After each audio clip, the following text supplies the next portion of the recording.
je suis en sécurité. Il me fait tout le besoin. Mon avenir est clair dans demain.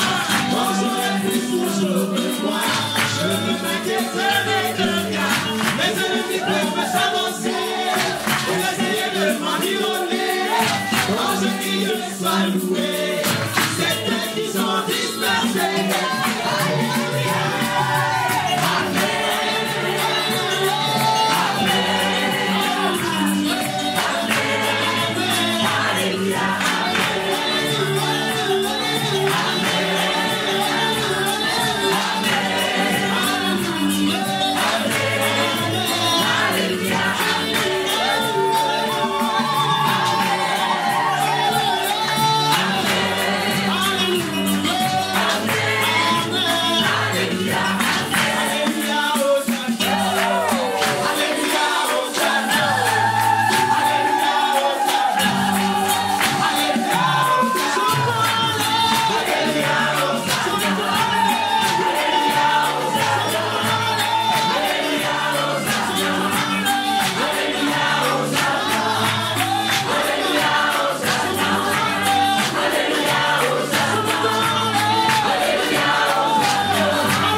Seul est tout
pour moi.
Racheté par le sang de Jésus. Et j'aime ce que l'apôtre Paul dit. Quand je suis faible, c'est alors que je suis fort. Et à travers cette faiblesse, manifeste ta toute puissance. Sanctifie ta parole. Au nom de Jésus. Amen. Oh, quel merveilleux moment dans la présence de Dieu. On n'a même pas besoin d'arrêter, on a envie de continuer, on a envie de célébrer Dieu. Alléluia. Les jours viennent, le temps arrive, bien-aimés, où nous le verrons face à face. Et personne n'arrêtera la louange parce que le temps n'existera plus. Nous passerons l'éternité avec lui. C'est pour cela que vous venez chaque dimanche en ce lieu, chaque fois que l'occasion vous est donnée. C'est pour écouter cette parole qui transforme, cette parole qui nous conduit au ciel, cette parole qui modifie notre assurance, notre existence, cette parole qui nous donne l'assurance que nous n'avons pas cru en vain, l'assurance que celui que nous a racheté revient bientôt. La trompette sonnera, frère, et nous allons le rencontrer, nous le verrons tel qu'il est, sans aucun défaut. La Bible dit que ce corps ici ne mettra pas de royaume de cieux, mais c'est ce corps immortel. En un clin d'œil, nous le vivons, nous serons transformés dans un corps glorieux. Pourquoi tel il est, tel nous sommes? Ne regarde pas ce corps passager, regarde à ce corps glorieux. À l'intérieur de toi, il y a la racine de Christ qui est en train de croître et qui te donne un corps glorieux. quelle que soit la maladie qui sévit ton corps, quelle que soit cette infirmité que tu as sur ce corps, bien-aimé, c'est passager, c'est éphémère. Mais lorsque tu seras transformé, il n'y aura plus d'infirmité, il n'y aura aucun défaut corporel. Pourquoi? Parce que nous revêtirons d'un corps glorieux. Et c'est ça, bien-aimé, c'est pour cela que je viens dans la présence de Dieu. Je viens dans la présence de Dieu afin d'acter son avènement, afin de dire Maranatha, Jésus revient, viens me prendre, Seigneur, parce que j'ai hâte de passer mon éternité avec toi. Amen. Que Dieu soit béni. Depuis le dimanche passé, nous avons commencé, plutôt 4 dimanches de cela, nous avons eu à commencer un thème sur les clés perdues de l'Église. Nous avons eu à parler déjà de 3 clés. La première clé, nous avons dit rester connecté à l'Esprit. La deuxième clé, être enraciné en Christ. Et la troisième clé, c'était grandir dans l'autorité. Amen. Je ne veux pas y revenir dessus parce que nous voulons aller rapidement. Pour ceux qui le savent ou qui ne le savent pas, la semaine prochaine, nous débutons notre temps de retraite. Alors aujourd'hui, j'aimerais mettre un temps d'arrêt avec cet enseignement. Mais je crois que je continuerai peut-être les années qui viennent ou les mois qui viendront. Parce que je crois que le Seigneur veut nous enseigner sur cette clé que nous avons perdue. Je prie que le Saint-Esprit m'inspire encore pour continuer ce message combien important pour l'Église. Amen. Et aujourd'hui, nous voulons voir la 4e clé, affirmer son identité. Affirmer son identité. J'aime beaucoup cela. J'étais en train de prier, de voir quel message le Seigneur voulait me donner, parce que je voulais me laisser conduire par l'Esprit. Je parlerai d'une situation que j'ai vécue cette semaine. J'étais au téléphone avec un bien-aimé et qui était en train de me dire, non pasteur, voilà ce qu'il faudrait qu'on fasse par rapport à une situation. Je lui ai dit, non mon frère, je pense que nous devons laisser la chose telle qu'elle est. Parce que je crois, j'ai prié, le Seigneur m'a convaincu que nous ne devons pas bouger cette chose. Et directement, cette pensée est venue en tête. En tant qu'enfants de Dieu, nous devons affirmer notre identité dans les temps qui courent, dans les temps bien-aimés où le monde est en péril. Nous, enfants de Dieu, nous ne devons pas cacher qui nous sommes. Tu es chrétien, né de nouveau, racheté par le sang de Jésus. Rapidement, nous allons lire Matthieu chapitre 10, le verset 16 à 22, et nous allons sauter 24 à 25. Nous lirons le verset 28e et ensuite le verset 32e. Écoutez ce que Christ est en train de dire. Je vous envoie comme des brebis au milieu des loups. Soyez donc prudents comme les serpents et simples comme les colombes. Mettez-vous en garde contre les hommes, car ils vous livreront aux tribunaux. Ils vous battront de verges dans leur synagogue. Vous serez menés à cause de moi devant des gouverneurs et devant des rois. Pour servir, j'ai souligné ce mot en grand caractère, pour servir de témoignage à eux et aux païens. Mais quand on vous livrera, ne vous inquiétez ni de la manière dont vous parlerez, ni de ce que vous direz. Ce que vous aurez à dire vous sera donné à l'heure même. Car ce n'est pas vous qui parlerez, c'est l'Esprit de votre Père qui parlera en vous. Ah, vous comprenez pourquoi nous devons rester connectés à l'Esprit de Dieu. Le frère vous livrera. Le frère livrera son frère à la mort et le père son enfant. Les enfants se soulèveront contre leurs parents et les feront mourir. Vous serez haïs de tous à cause de mon nom. Mais celui qui persévérera jusqu'à la fin sera sauvé. 24 à 25. Le disciple n'est pas plus grand que le maître, ni le serviteur plus que son Seigneur. Il suffit au disciple d'être traité comme son maître et au serviteur comme son Seigneur. S'ils ont appelé le maître de la maison Belzébuth, à combien plus forte raison appelleront-ils ainsi les gens de sa maison? Ne craignez pas, verset 28e, ne craignez pas ceux qui tuent le corps et qui ne peuvent tuer l'âme. Craignez plutôt celui qui peut faire périr l'âme et le corps dans la guéhenne. Verset 32e, en guise de conclusion. C'est pourquoi quiconque me confessera devant les hommes, je le confesserai aussi devant mon Père qui est dans les cieux. Nous disons Amen. Amen. Voici le verset qui fera office de mon message ce matin. Quiconque me confessera devant les hommes, je le confesserai aussi devant le Père. Mais écoutez ce que Christ dit. C'est pourquoi Il a dit en guise de conclusion, ceci après avoir investi les apôtres, après avoir donné l'autorité pour sa mission, en leur donnant non seulement le pouvoir de guérir, le pouvoir de chasser les démons, le pouvoir de guérir les malades, mais aussi le pouvoir de proclamer aux captifs la délivrance et d'annoncer la bonne nouvelle aux pauvres en esprit. Vous irez de lieu en lieu, faisant du bien. Vous parlerez de ma part, vous prêcherez l'évangile. Voici les miracles qui vous accompagneront. En mon nom, vous chasserez les démons. Vous imposerez les mains malades, les malades seront guéris. Vous irez de lieu en lieu, vous allez consoler l'affligé, car l'Esprit du Seigneur sera avec vous. Alléluia. Vous irez dans certains lieux où on va vous accueillir, dans d'autres lieux où vous serez rejetés. Pourquoi? Parce que, à cause de mon nom, vous serez haïs par le monde, bien-aimés. Ce que je veux vous dire, en tant qu'enfant de Dieu, le monde ne peut pas nous aimer. Quand le monde t'aime, pose-toi la question pourquoi il t'aime. Amen. Un ensemble de bien-aimés.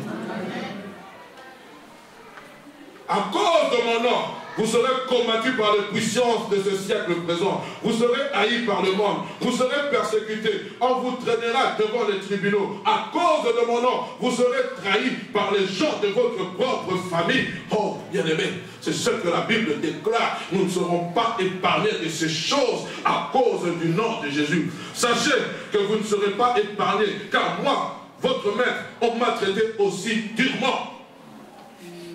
Vous aurez de l'opposition, des confrontations, mais ne les craignez pas. Ces choses viendront, bien-aimés, et elles sont déjà là.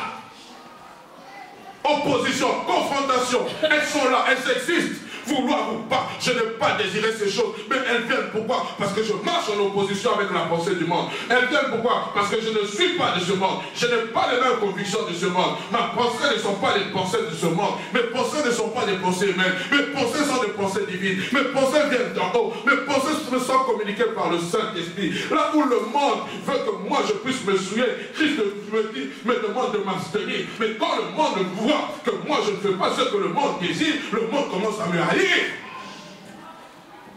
Alors, soit il me aime, et pour qu'il ne puisse pas me haïr, qu'est-ce qu'il faut? Il faut que je me compromette. Mais moi je suis de la semence de Christ. Moi j'ai Christ en moi, l'espérance de la gloire. Comment je dois aller me compromettre avec ces choses? Pourquoi je dois marcher dans le compromis? Pourquoi je dois souiller le nom de Jésus-Christ? Pourquoi je dois faire les choses comme le monde veut que je fasse? Mais pourquoi le monde ne doit pas faire comme moi?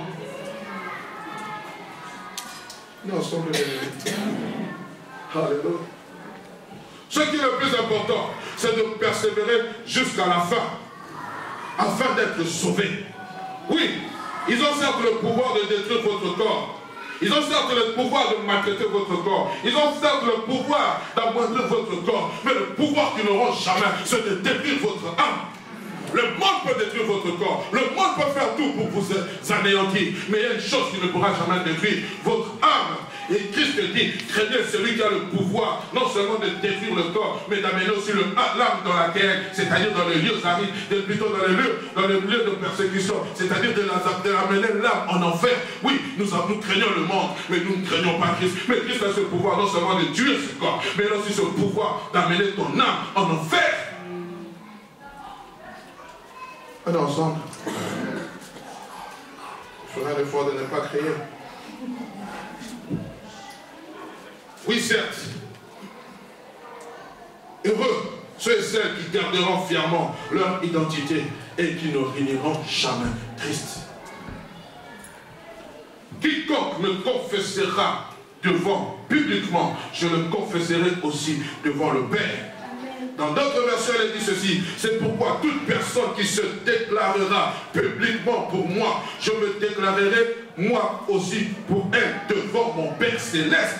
Quand je me déclare de Christ, alors Christ aussi me déclare devant le Père. Pourquoi? Parce qu'il est l'avocat auprès du Père. Tu vois, il a déclaré qu'il était pour moi. Alors Seigneur, moi aussi je le déclare devant toi, il est pour moi. Et dans la version parole vivante, on dit, si quelqu'un dit devant tout le monde, j'appartiens à Jésus, alors moi aussi, devant mon Père qui est dans les cieux, je dirai, cette personne m'appartient. Oh Seigneur, Je prie que tu le fasses pour moi, s'il te plaît. C'est ça mon désir. Que tu le dises. Cette personne m'appartient. Et vous savez, frère, lorsque Christ déclare à son Père, cette personne l'appartient. Vous savez ce qui se passe? Il délègue une armée d'anges pour le protéger. Vous savez, dans le monde, lorsqu'on est nommé ministre, automatiquement, tout change. Le plan sécuritaire change. On dépêche de la police. Ici, c'est la police. Mais dans d'autres pays, ce sont même des militaires qui sont là devant votre parcelle pour vous protéger, qui sont là. Tu as un garde du corps, même si tu ne voulais pas, on va dire les fonctions l'exigent. Alors, comme maintenant Christ dit, cette personne m'appartient, Dieu t'élève du haut des cieux, son corps te s'élève pour te protéger. Alors je comprends pourquoi la Bible dit que l'ange de l'Éternel campe autour de ceux qui les craignent afin de les arracher du danger. Pourquoi? Parce que j'appartiens à Jésus. Ils te feront la guerre, mais ils ne te vaincront pas. Pourquoi? Parce que tu appartiens à Jésus. Bien ton frère, appartiens-tu à Jésus ou pas? Si tu appartiens à Jésus, sache qu'il y a un ange qui est là pour te protéger.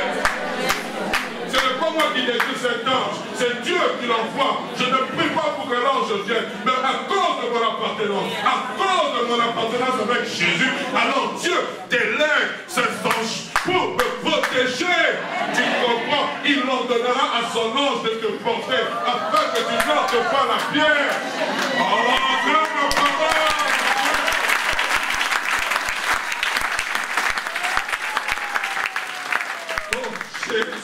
Je t'appartiens de savoir, oh, j'appartiens à Jésus. Je fais partie de la famille de Jésus. Même si je ne suis pas belge, même si je ne suis pas américain, même si je n'ai pas un titre de nationalité, moi j'appartiens à Jésus. Je suis de Jésus. Je suis citoyen du ciel. C'est ça qui est important.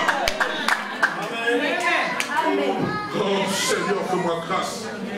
Voilà la finalité que vous et moi, à laquelle nous aspirons, vous et moi, à laquelle chaque membre de l'Église universelle, qui est l'épouse de Christ, souhaite que Christ nous confesse devant le Père. Quand tu es confessé devant le Père, tout le monde, même les diables, même les démons, même les sorciers tremblent. On parlerait, frère, et ces choses, l'Église a perdu cela, parce qu'ils ne croient plus que Christ le confesse devant le Père. La Bible dit, il joue le rôle d'avocat. Quel est le rôle d'un avocat? Le rôle d'un avocat, c'est de plaider ta cause. Alors Christ pleure ta cause. Il plaide ta cause devant le Père. Pourquoi? Parce que tu lui appartiens. Pourquoi? Parce que tu fais partie. Tu es son frère. Tu es sa soeur. Alléluia. Que le Seigneur nous aide. Confesser veut dire quoi? Confesser veut dire déclarer publiquement. Donc moi je déclare publiquement en ce lieu. Christ aussi déclare publiquement dans les lieux célestes. Ah, je comprends maintenant, c'est pourquoi tout ce que vous lirez ici par sur terre, c'est pas seulement lié seulement, c'est aussi lié à la fête que vous déclarez. Quand je déclare quelque chose, au haut dans les cieux, cela s'exécute. Pourquoi? Il y a un lien d'appartenance, il y a une échelle, il y a une communication spirituelle qui se fait. Je ne vois pas, il y a un wifi spirituel avec lequel je suis connecté. Nuit et jour, un réseau qui ne connaît jamais de défaillance. On est ensemble. C'est affirmer avec assurance que la chose est vraie. En ce matin, je voudrais vous parler d'affirmer son identité. Mais pas n'importe quelle identité, son identité chrétienne. L'identité, c'est ce qui permet de mieux te connaître. Car elle renferme tous les renseignements nécessaires sur ta personne. Nom, prénom, lieu et date de naissance, sexe, origine, etc. Je pense qu'avec le temps, on voudra enlever le mot sexe. Parce que maintenant, aujourd'hui, il y a même des transgenres. Si tu ne sais pas quoi, maintenant, comment on appelle le troisième sexe. Donc maintenant, je pense que sur le cas d'identité, ils vont maintenant tout faire pour enlever.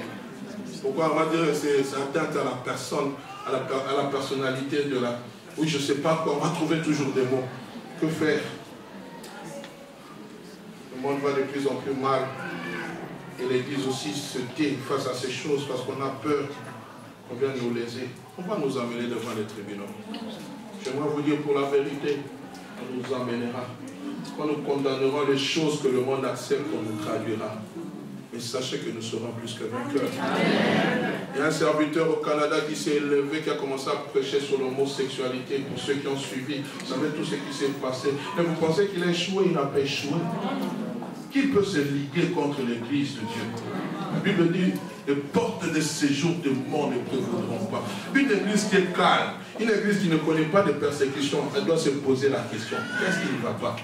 Nous ne devons pas avoir la vision du monde, mais nous devons avoir la vision de ce que Christ a dit dans sa parole. Et en tant que serviteurs de Dieu, nous sommes tous appelés à prêcher la véritable parole. Il n'y a pas de compromis, frères, sœurs. Quand Christ dit que les efféminés n'hériteront pas le royaume des cieux, c'est écrit. Et nous les déclarons. Ce n'est pas que nous ne les aimons pas, nous les aimons, mais nous voulons qu'ils sortent de cette situation pour qu'ils puissent rencontrer celui qui est mort pour eux à la croix. Mais nous ne voulons pas, nous disons, pasteur, ne touche pas à ces choses, sinon nous aurons des problèmes. Que les problèmes viennent. Vous devez comprendre, frère, dans le moment dans lequel nous vivons, c'est le moment où on veut faire taire l'église. Mais Christ veut que nous puissions crier. Plus on fait taire l'église, plus nous nous levons pour crier. C'est la persécution qui a amené les disciples à aller de lieu en lieu. Ils étaient restés à Jérusalem, ils se contentaient de Jérusalem, alors que Dieu, Christ avait dit, allez, vous serez mes témoins à Jérusalem, en Judée, en Samarie, jusqu'aux extrémités de la terre. Mais ils se sont contentés de Jérusalem. Qu'est-ce qui s'est passé? À un moment, Dieu a envoyé la persécution pour que l'évangile soit répandu. Je veux en parler, frères et sœurs. Alléluia. L'identité, c'est non seulement notre personne, mais aussi notre personnalité. Ensemble des traits physiques et moraux par lesquels une personne est différente des autres. Et nos jours, avec l'avancée technologique, il est possible d'identifier une personne grâce à son ADN, n'est-ce pas? Cette molécule est porteuse de ton identité. Il suffit que vous soyez fiché dans une base de données et facilement, on peut vous identifier. Aux États-Unis, il y a des prisonniers qui ont fait plus de 40 ans de prison, qui ont été innocentés grâce à l'ADN. Vous savez ça? Suivez les émissions. L'ADN aujourd'hui renferme toute notre identité. Amen. Voilà la vue du monde qui n'est pas mauvaise du tout. Mais pourquoi nous chrétiens? Mais pour nous chrétiens, excusez-moi, quelle est notre identité? Quelle est mon identité?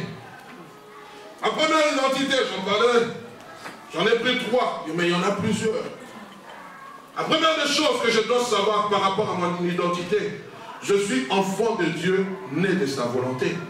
Nous sommes dans Jean chapitre 1, le verset 12 à 13. Mais à tous ceux qui l'ont reçu, à ceux qui croient en son nom, elle a donné le pouvoir de devenir enfants de Dieu, lesquels sont nés non du sang, ni de la volonté de la chair, ni de la volonté de l'homme, mais de Dieu. C'est ça ma première identité. Je suis enfant de Dieu, né de la volonté de Dieu. On est ensemble. Amen. Tu dois le savoir que tu es enfant de Dieu. Ce n'est pas aux autres de te rappeler, mais toi aussi tu es enfant de Dieu. Non, toi-même. Je deviens. Qui viendra me rappeler, mais tu t'appelles Pigamo Chisou. Tu es né le 23 septembre. À moins que je sois amnésique. Moi, je vois beaucoup de chrétiens amnésiques qui oublient qui ils sont. Enfant de Dieu. Vous savez, frère, quand on parle de Dieu, on ne parle pas d'un petit Dieu avec un T minuscule. On parle de ce Dieu qui a créé la terre et les cieux par sa parole toute puissante. Et il a fait de nous ses enfants. Mais c'est une chose extraordinaire. Deuxième des choses, je suis héritier de Dieu et co-héritier en Jésus-Christ. Romains chapitre 8, verset 17. Or, si nous sommes enfants, nous sommes aussi héritiers de Dieu. Nous sommes aussi héritiers. Donc, héritiers de Dieu et co-héritiers de Christ. Si toutefois nous souffrons avec lui, afin d'être glorifiés avec lui. Donc je suis aussi héritier pour tous ceux qui concernent les promesses de Dieu. C'est en Christ que le oui et le amen est mis par nous à la gloire du Dieu le Père. Toutes les promesses de Dieu sont renfermées en Jésus-Christ. Et moi je suis en Jésus. Jésus est en moi. Donc toutes les promesses de Dieu aussi sont aussi renfermées en moi. Pourquoi? Parce que je suis présenté devant le Père comme étant un enfant légitime. Amen. Troisième des choses. Nous sommes concitoyens des saints et gens de la maison de Dieu. Nous sommes dans Ephésiens chapitre 2, verset 19. Ainsi donc, vous n'êtes plus des étrangers, ni des gens du dehors. Oh Seigneur, merci. Mais vous êtes des concitoyens des saints gens de la maison de Dieu. Dans la parole vivante, il a dit ceci. C'est pourquoi vous n'êtes plus des étrangers ni des gens de passage. Mais vous faites partie du peuple de Dieu. Vous en avez tous les droits et vous êtes de la famille de Dieu. Donc je peux appeler Dieu mon Père. C'est pour cela que lorsque vous priez, dites notre Père qui est aux cieux.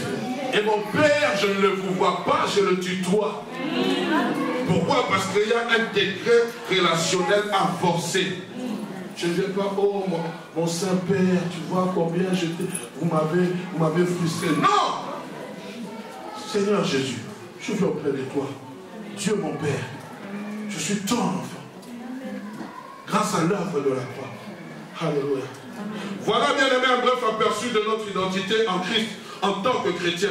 Ce que nous devons prôner devant le monde.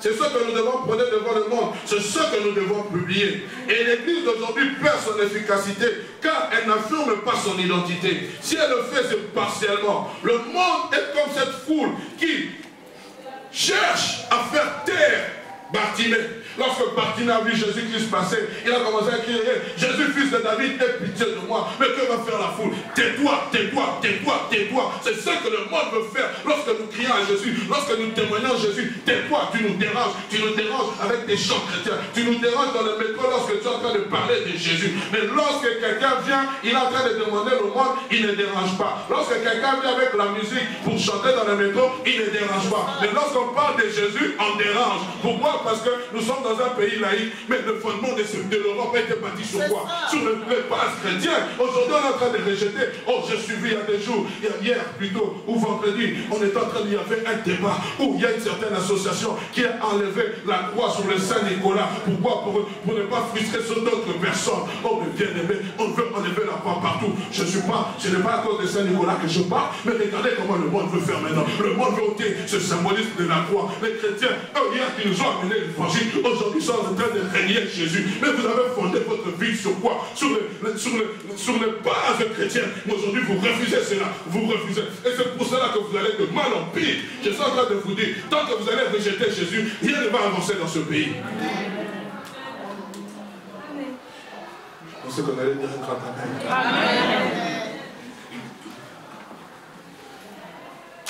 La croix, c'est le symbole de la mort, de la crucifixion, de la mort de Christ et de sa résurrection. Et lorsqu'on est en train d'enlever tous ces symboles qui rappellent Jésus-Christ, frères, on est en train d'éloigner Jésus-Christ et c'est la malédiction. Les ténèbres qui sont en train de régner, plus on est en train d'ôter ces symboles, plus les ténèbres sont en train d'aller grandissant. Faisons attention, bien-aimés. On est ensemble. Amen.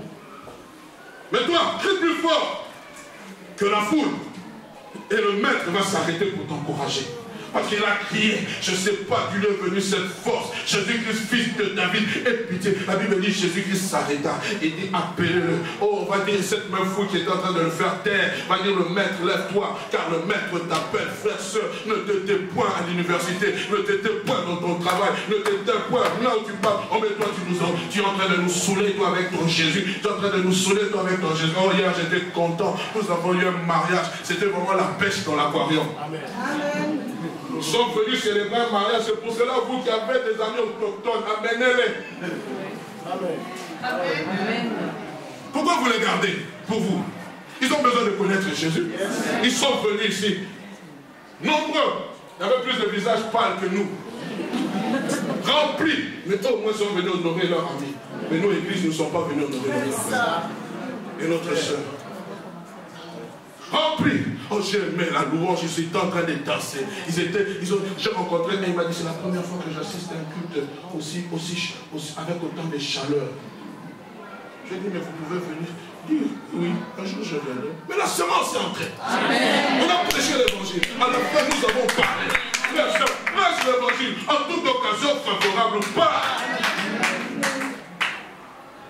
Tu comprends ces choses, mon frère. Il y a des lieux que moi je ne pourrai jamais atteindre, mais que toi tu atteindras.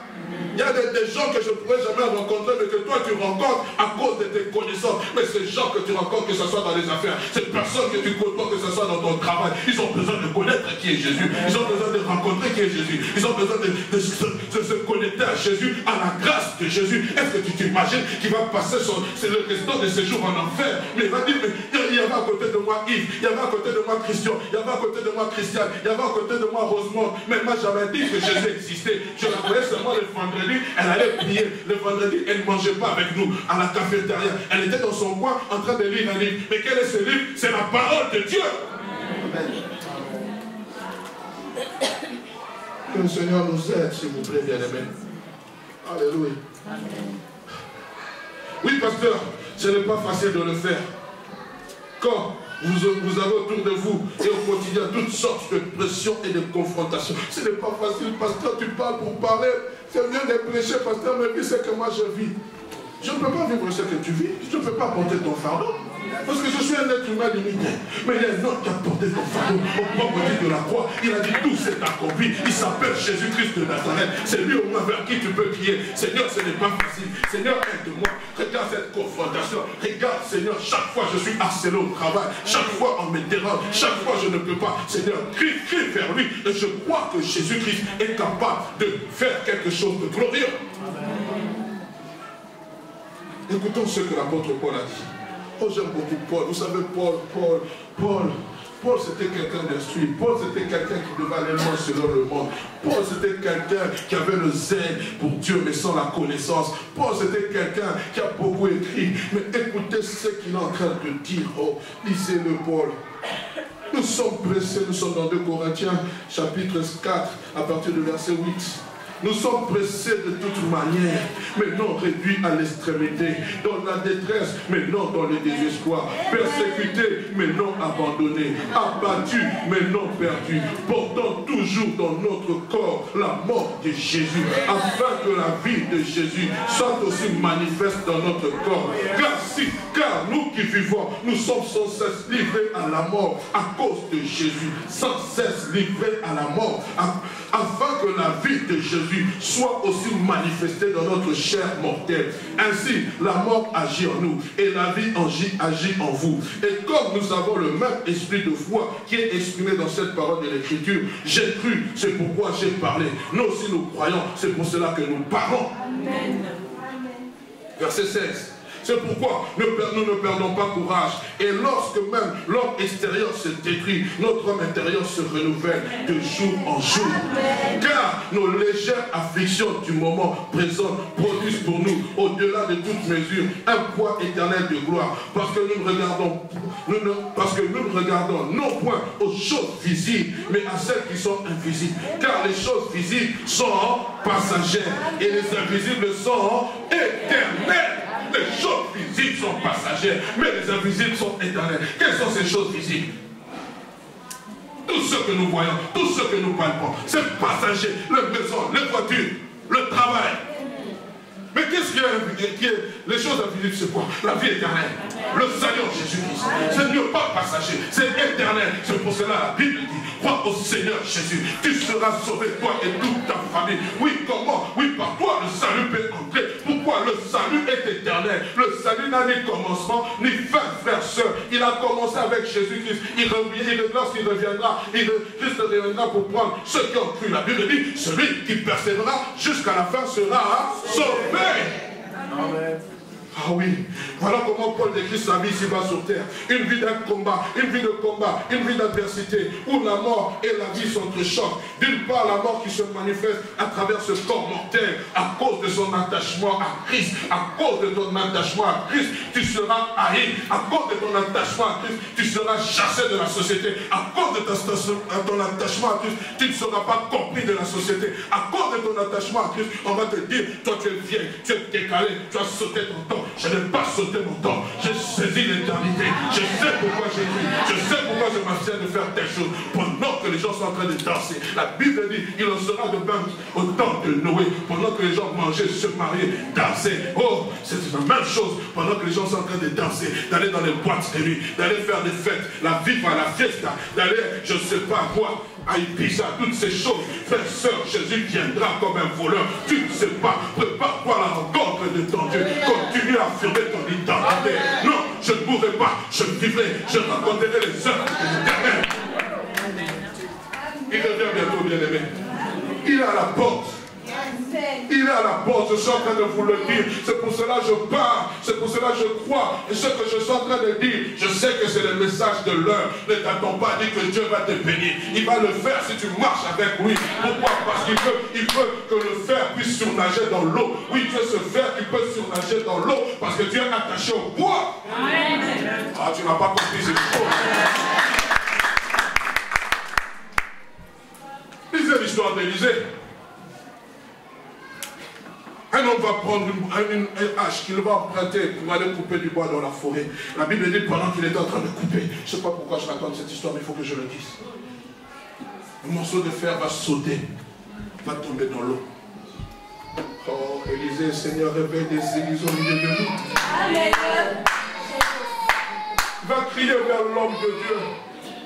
Cette hache ne m'appartenait pas, je l'ai empruntée. Élisée va dire, où est-elle tombée? Va montrer l'endroit où elle était tombée. Élisée va seulement prendre un bois, un simple bois. Oh Jésus! Face aux problèmes qui t'engloutissent. Les amis, que Dieu vous bénisse. J'avais traduit la chanson d'Emmanuel. Face aux problèmes qui t'engloutissent, il a pris seulement simplement un morceau de bois, il a jeté. La Bible dit, et le fer surnage. Dans ce moment de difficulté, Jésus veut te faire surnager.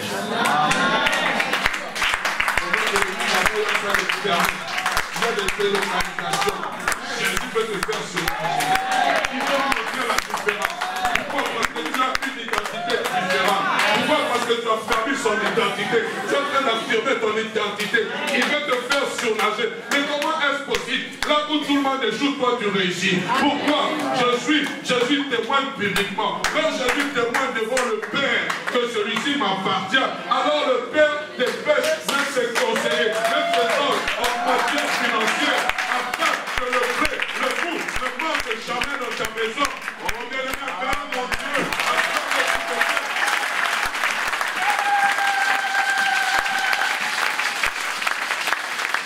Le corps va surnager. Pas par ta propre force, mais à cause de Jésus. Dans ce moment difficile, toi qui n'as pas de travail, je proclame au nom de Jésus. Tu ne pourras pas, tu vas toucher un travail. Parce que tu appartiens à Jésus. Tu vas surnager. Lorsqu'on a train de fermer l'entreprise, sache que Dieu ouvre notre porte. Ce n'est pas pour rien que nous avons dit à la porte. Cette année, l'année de la porte ouverte. Que chacun de nous, la porte n'est pas fermée. Elle est ouverte. Amen. Oh, je suis fou de Jésus. Prenez-moi pour un fou. Il a bien de gesticuler. Je ne gesticule pas. Je te parle de celui qui est capable de transformer ta vie. Je te parle de celui qui est capable de faire surnager ta vie face aux problèmes. Les problèmes veulent t'amener au suicide. Les problèmes veulent t'amener à venir à Christ. Mais Jésus a dit, où attends jeter ce fer? On amène seulement un bois. Un bois. Mais frère, sœur, la loi de la pesanteur. Même le bois, un morceau de bois comparé au fer qui pèse le plus. Je ne suis pas de ce monde. Tu n'es pas de ce monde. Le monde réfléchit. On va amener des théories de Pythagore, des théories ainsi. Non, mes frères, ça ne marchera pas. Ça, c'est le surnaturel de Dieu. Église de la mort. Laissez-moi vous dire, nous sommes en train d'entrer dans le surnaturel de Dieu. Ton intelligence ne pourra pas comprendre ce que Dieu va faire. Les opérations que Dieu va faire, tu dois seulement croire. Il y aura des évidences. Si Dieu dit 1 plus 1 est égal à 1, crois. Ne cherche pas à expliquer avec des théorèmes, avec des théories, avec non. Oh non, on avait dit ceci, frère, sœur. Nous sommes dans le domaine du spirituel. On est ensemble. Oh Jésus. Alléluia. Car plus l'extérieur se vide de son contenu, plus l'intérieur lui se remplit. Pourquoi? Car je veux maintenir publiquement mon identité. Il ne veut pas faire confiance en la chair. Oui, c'est Paul. Paul pouvait faire confiance à la chair, mais tous ces diplômes, tout ce qu'il avait. Oh, mais pasteur, tu parles, je ne suis pas contre les diplômes, étudiez. Vous savez l'intelligence que Dieu vous a mis, frère. Vous qui êtes docteur, vous qui êtes physicien, vous. Est-ce qu'il y a des physiciens dans cette salle? Il faut qu'il y ait des physiciens qui viennent ici. Vous qui êtes physicien, vous qui êtes je ne sais pas quoi, frère, soeur, mais Dieu te touche par sa parole pour que tu ailles parler de lui, là, chez les docteurs, parce qu'eux, ils sont tellement cartésiens, ils ne comprennent pas certaines choses, mais toi, tu viens leur parler. Mais comment toi, tu as été influencé? Frère, vous savez, quand Jésus vous touche, même nos titres académiques tombent. C'est pour cela que j'encourage les étudiants à étudier. Amen. Étudiants, étudiez. Amen. Mais bien aimé, remarquons ceci. Dans la Bible, tous ceux qui ont affirmé leur identité, ce ne fut pas simplement de manière légère. C'était face à l'opposition. Joseph, face à la femme de Potiphar, il a affirmé son identité. Il y avait opposition, confrontation. Shadrach, Meshach et Abednego, face à Nabuchodonosor, ont affirmé leur identité. Que dire de Daniel face à l'édicte du roi? Il a affirmé son identité. Les disciples, face à l'interdiction de prêcher Jésus-Christ, qu'est-ce qu'ils ont fait? Ils ont affirmé leur identité. Jugez s'il est bon de vous obéir, plutôt d'obéir à Dieu. Car nous ne pouvons pas ne pas prêcher les choses que nous avons vues et entendues. Mais on vous menace, vous dites juger. Non, je suis juge. Mais c'était quand? Face à l'opposition. Et que dire de Jésus-Christ face au diable? Oh. Jésus-Christ va en retraite pour prier. Et la Bible dit qu'il fut conduit par l'esprit pour être tenté par le diable. Écoutez la première tentation du diable. Si tu es réellement fils de Dieu. Donc vraiment, il pose réellement toi, ton identité, c'est fils de Dieu. Ordonne à ces pierres qu'elles se changent. Oh, Christ, que vas-tu lui répondre? Il va lui répondre non, ni par l'affirmative, ou en lui démontrant par un miracle qu'il est fils de Dieu. Non, il va répondre par la parole. Il est écrit. Oh, le Seigneur m'a fait comprendre, affirmer son identité, ce n'est pas démontrer que tu es enfant de Dieu. C'est la parole. C'est la parole. C'est de l'abondance du cœur de la bouche. Quand tu es sous pression, ta première réaction compte toujours. Qu'est-ce que tu dis? La parole. Il n'est pas la loi. Non, je suis fils de Dieu. Je suis venu. Non! Le diable a dit, si tu es réellement. Oh, mais tu. Ah! Diable, tu ne connais pas mon identité. Diable, démon, adversité, problème, sorcier. Je n'ai pas besoin de vous dire que je suis enfant de Dieu. Vous le savez déjà. Mais s'il y a une chose qui doit le confirmer, c'est la parole. Il est écrit. Ah, je comprends, frère, face au problème. Je n'ai pas besoin de dire, moi je suis enfant de Dieu, né de Dieu. Non, je prends la parole. Que dit la parole face à cette situation? Que dit la parole, frère? Connais la parole. Cette parole va te transformer. Cette parole t'amènera au ciel. Cette parole va faire changer ta situation. Alléluia. Amen. Oh, bien-aimé.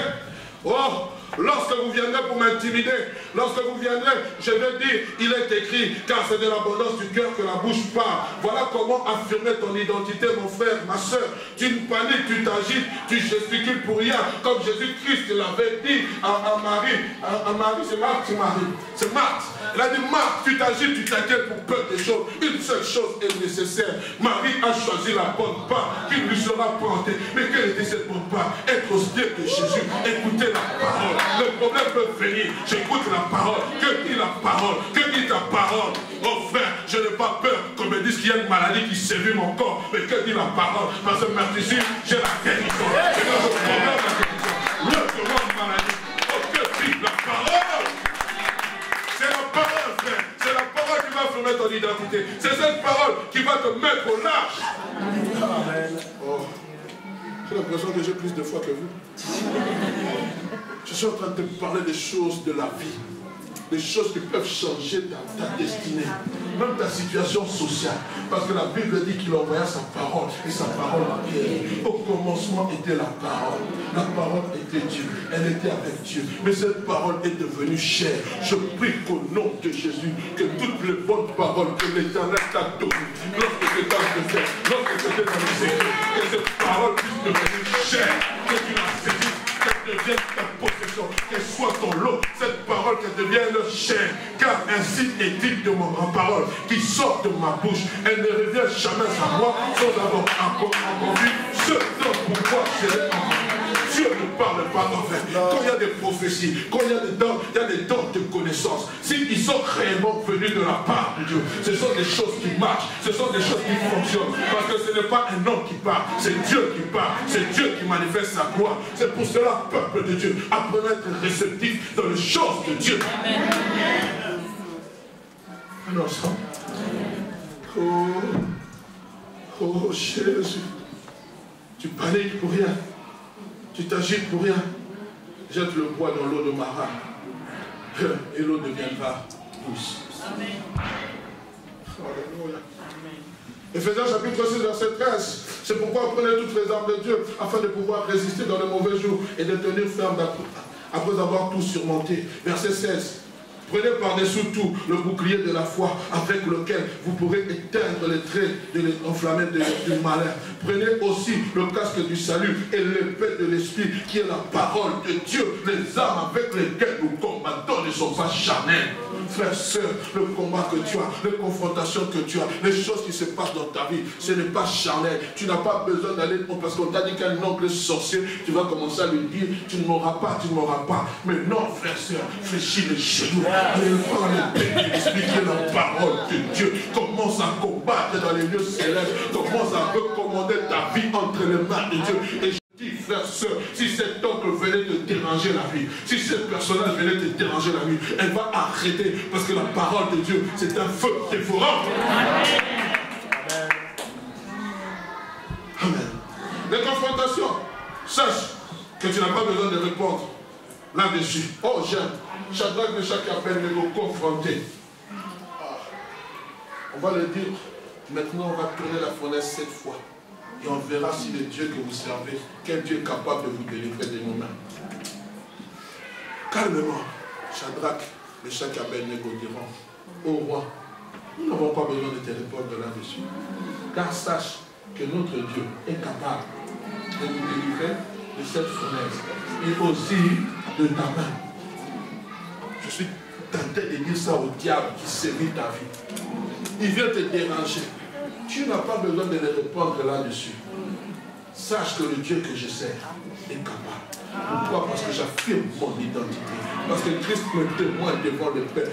Frères, sœurs, je suis en train de vous parler des choses glorieuses. Je suis en train de vous parler que vos vies peuvent changer. Tes moments de prière peuvent changer. Si tu comprends ce que je suis en train de te dire, tu n'as pas besoin de paniquer. Ton identité est céleste. Ton identité est scellée. Ton identité est au ciel. Je suis citoyen du ciel.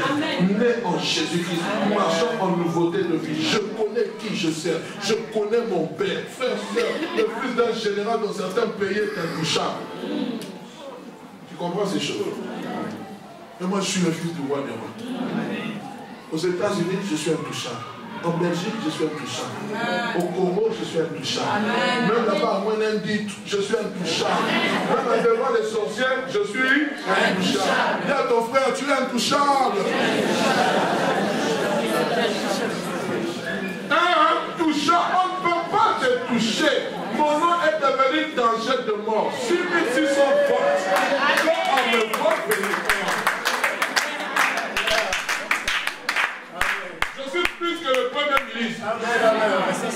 Quand je marche, même si j'ai une petite voiture, j'ai une cohorte angélique, des anges qui m'accompagnent. Je n'ai pas besoin de voir ces choses. Je crois pourquoi je fais partie du royaume. Quand le Fils se déplace, regarde comment les voies de ce monde se déplacent. Il ne se déplace pas n'importe comment. Avant d'arriver comme le président des États-Unis, avant de venir, on est en train de maîtriser les villes. On ferme certaines boutiques, quartiers, je ne sais pas, mal tourné là-bas, tout ça. Il y a des pertes, les gens ne vont pas travailler. Et quand moi je me déplace, quand moi je me déplace, quand moi je me déplace, oh non, mais on ne voit pas. C'est spirituel. Arrête de prendre un sorcier dans votre quartier.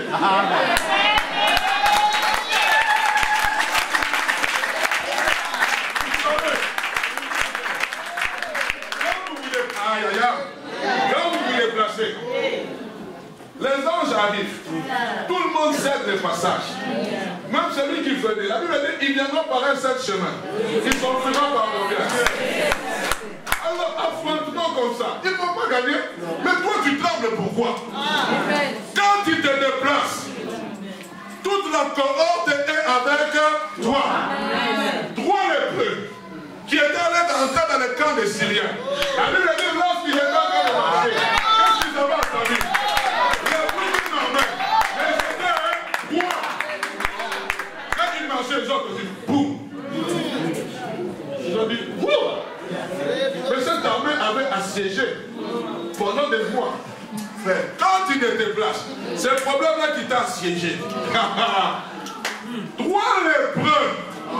Seigneur, fais-moi comprendre ces choses. Trois lépreux ont fait fuir une armée. Mais toi, tu es enfant de Dieu. Les lépreux à l'époque vivaient en dehors de la ville. Les lépreux à l'époque étaient des gens pas considérés. Parce qu'ils vous étaient contagieux. Quand un lépreux venait, ils criaient lèpre, lèpre. Tout le monde fuyait. On leur donnait la nourriture dehors de la ville. Mais ces trois lépreux ont sauvé toute une nation. Je veux dire à quelqu'un, Dieu c'est le lépreux que Dieu va utiliser pour sauver la nation. Dans le corps de l'Église, tu marcheras, on entendra pour Jésus, pour Jésus, pour Jésus. La Bible dit que les diables, les démons croient en Jésus et tremblent. Qui es-tu? Je veux clôturer. Affirmer son identité requiert trois choses importantes. La première des choses, croire en la grâce de Dieu. 1 Corinthiens chapitre 15, verset 10. Par la grâce de Dieu, je sais qui je suis. Et cette grâce envers moi n'a pas été vaine. Loin de là, j'ai travaillé plus que tous. Non pas moi, toutefois, mais la grâce de Dieu qui est avec moi. Tu dois connaître quelle est la grâce, croire en la grâce de Dieu dans ta vie. Donc je comprends, même si je suis devenu chrétien, c'est par la grâce de Dieu. Ce n'est pas par mes propres efforts. Il faut que sa grâce se manifeste dans sa vie. Deuxième des choses, en la manifestation de l'amour de Dieu. Non, pas par rapport à nous-mêmes, mais par rapport à son prochain. Jean 13, verset 35. À ceci, tous reconnaîtront que vous êtes mes disciples, si vous avez l'amour les uns pour les autres. Cet amour, c'est aller vers les gens qui ne connaissent pas Christ. Actuellement, pour ceux qui suivent les informations, il y a ce que nous sommes en train de voir dans ce pays de la Libye, avec la traite des esclaves. J'aimerais dire à l'Église, faisons attention de ne pas tomber, excusez-moi, dans l'extrême, dans le racisme. C'est vrai que ça fait mal au cœur de voir ces choses. Mais nous ne devons pas les haïr, nous devons plutôt prier pour eux. C'est ça l'amour. Le dimanche dernier, nous avons présenté une sœur ici qui fait le travail chez les malvoyants et chez les sourds. Elle nous a parlé de son expérience combien enrichissante, à tel point que même dans une église de la place au Congo, ils ont maintenant commencé à faire des cultes pour les malvoyants, et plutôt pour les muets et pour ceux qui n'entendent pas. C'est aller vers ces gens. C'est aller vers ces gens de la gare du Midi. C'est aller vers ces prostituées, bien sûr, n'allez pas seul. C'est aller vers ces gens qui ne rencontrent pas Jésus, qui ne connaissent pas Jésus. C'est ça l'amour. Et c'est cet amour qui fera confirmer. Lui, il est différent. Pourquoi? Il est enfant de Dieu. Troisième des choses, affirmer son identité, c'est croire en la pleine conviction, ou avoir une pleine conviction. Vous savez, bien aimé, Et là, le Seigneur m'a enseigné. Tu ne peux jamais affirmer quelque chose si tu n'es pas convaincu de cette chose. Et beaucoup de chrétiens ne sont pas convaincus qu'ils sont chrétiens. Ils ne sont pas convaincus que Christ est revenu. Quand tu ne sais pas affirmer quelque chose, quand j'affirme quelque chose, je suis convaincu. Comment tu es convaincu? Il y a des choses qu'on ne pourra jamais expliquer. Mais c'est seulement une conviction intérieure. Je sais en qui je crie. Écoutez ce que Paul dit dans Philippiens chapitre 1, verset 6. Je suis sûr d'une chose. Dieu qui a commencé en vous un si bon travail va le continuer jusqu'au bout. Jusqu'au jour où le Christ Jésus revienne. Je suis sûr. Les choses que je suis en train de vous dire, je ne les vois pas. Mais je crois fermement qu'elles vont arriver. Je suis convaincu que dans cette église, l'année prochaine, nous serons le double de ce que nous sommes. Je ne sais pas vous expliquer, mais je le crois. Pourquoi? Parce que le Seigneur me convainc, frères, sœurs, que le travail est en train de commencer. Je ne peux pas vous amener des preuves évidentes, mais la conviction au fond de moi. J'ai une conviction, frères, sœurs, les jours qui viennent sont des jours meilleurs pour cette église. Je ne sais pas comment vous l'expliquer. Les mots de l'alphabet, le français, l'anglais, le néerlandais, sont trop petits pour expliquer ce que Dieu est capable de faire. Je suis en train seulement de vous dire une chose. Cette conviction conduira à l'évidence. Tu comprends ce que je suis en train de te dire, mon frère? Tu comprends ce que je suis en train de te dire, ma soeur? C'est pour cela, frère, que je vous parle avec passion. C'est pour cela que je me tiendrai du haut de cette chair pour parler de mes convictions. Parce que je crois que ces convictions viennent du trône céleste. Et le Seigneur dit, enseigne mon peuple, parle à mon peuple. Il y a des clés que vous avez perdues. Vous ne savez plus affirmer votre identité face au monde. Et le monde ne connaît même pas que vous êtes enfant de Dieu. Combien d'entre vous, on sait que vous êtes chrétien? Dites-le moi. Combien d'entre vous, on sait que vous venez dimanche à l'église? Dites-le moi. Personne. Pourquoi, frères et sœurs? Parce que nous ne savons pas. Nous ne sommes pas convaincus au fond de nous-mêmes. Cette conviction viendra te tenir devant cette sœur. Oui, ton mari est parti, mais est-ce que tu sais qu'il peut revenir? Ah, mais comment? J'ai tout tenté, je suis allé voir les avocats. Ici, il ne s'agit pas d'avocat. Moi, je connais un avocat qui est auprès du Père. Il peut défendre ta cause. Les amis, nous sommes arrivés à la fin de cet enseignement. J'ai peut-être crié, j'ai peut-être vociféré. Mais je prie que vous puissiez retenir une chose importante. Il y a des clés qui peuvent changer ta destinée. Que mon Dieu vous bénisse. Amen.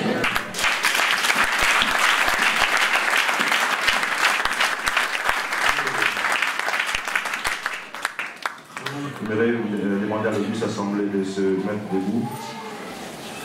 Et nous allons clôturer en confessant la parole de Dieu alors que nous avons parlé de notre identité. Nous allons confesser notre identité, nous allons déclarer avec force et avec foi. Je suis ce que la parole de Dieu dit que je suis. Je suis ce que la parole de Dieu dit. Oh, dis-le bien avec conviction. Je suis ce que la parole de Dieu dit que je suis. J'ai ce que la parole de Dieu dit que j'ai. J'ai ce que la parole de Dieu dit que j'ai. Je possède ce que la parole de Dieu dit que je possède. Je possède ce que la parole de Dieu dit que je possède. Je suis enfant de Dieu. Je suis enfant de Dieu. Je suis héritier de Dieu. Je suis héritier de Dieu. Je suis co-héritier avec Christ. Je suis co-héritier avec Christ. Je suis fils du royaume. Je suis fils du royaume. Je suis protégé par l'Esprit Saint. Je suis protégé par l'Esprit Saint. Je marche par la foi. Je marche par la foi. Et non par la vue. Et non par la vue. Je marche par la foi. Je marche par la foi. Et non par la vue. Et non par la vue. Je suis fort. Je suis fort. Je suis riche. Je suis en bonne santé. Oui, le bonheur et la grâce m'accompagneront. Oui, le bonheur et la grâce m'accompagneront. Tous les jours de ma vie. Tous les jours de ma vie. Dans le nom de Jésus. Et j'acclame le Seigneur. C'est la prière de la paix. Allons à la suite du Seigneur. Passons une bonne semaine. Et saluez-vous les uns les autres avant de partir.